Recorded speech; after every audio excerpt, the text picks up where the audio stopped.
Angiogram చేసిన తర్వాత next option ఏంటి అంటే మందులు వాడాలా, లేకపోతే స్టెంట్ వేయాలా, లేదా బైపాస్ సర్జరీ చేయాలా లేదా అనేది తెలుసుకోవాలి అంటే ఎట్లా అనేది మనం ఈ వీడియో ద్వారా తెలుసుకుందాం. నా పేరు doctor Srikanth Nathani, senior interventional cardiologist, CVR hospital, Guntur.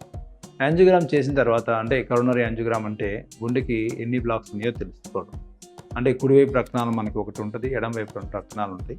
ఇందులో నెంబర్ ఆఫ్ బ్లాక్స్ ఒక రక్తనాళంలో 1 బ్లాక్ ఉందా, 2 బ్లాక్స్ ఉన్నాయా, 3 బ్లాక్స్ ఉన్నాయా, లేదా వివిధ రక్తనాళాలు 3 రక్తనాళాల్లో 4-5 బ్లాక్స్ ఉన్నాయా, position of the blocks, proximal blocks ఉన్నాయా, డిస్టల్ బ్లాక్స్ ఉన్నాయా, లేదా లెఫ్ట్ మెయిన్ బ్లాకా, నాన్ లెఫ్ట్ మెయిన్ బ్లాక్సా, కాల్షియం ఎంత ఉంది, దాంట్లో టార్చువాసిటీ ఎంత ఉంది, వీటన్నిటిని పరిగణలో తీసుకొని మరియు ఇంజెక్షన్ ఫ్రాక్షన్ అనే దాన్ని కూడా చూసుకొని వాళ్ళకి సంబంధించిన ఏమైనా అబ్నార్మాలిటీస్ ఉన్నాయా లేదా, ఈ రక్తనాళానికి సంబంధించిన ప్రాబ్లం కాకుండా అయోటిక్ పెథాలజీకి సంబంధించిన ఏమైనా ఉన్నాయా లేదా చూసుకొని వీటన్నిటిని క్యాలిక్యులేట్ చేసుకొని ఏది అడ్వాంటేజో, మనకి బైపాస్ సర్జరీ అడ్వాంటేజా లేదా యాంజియోప్లాస్టీ అడ్వాంటేజా అనేది మనకి డాక్టర్ గారు తెలియజేస్తారు.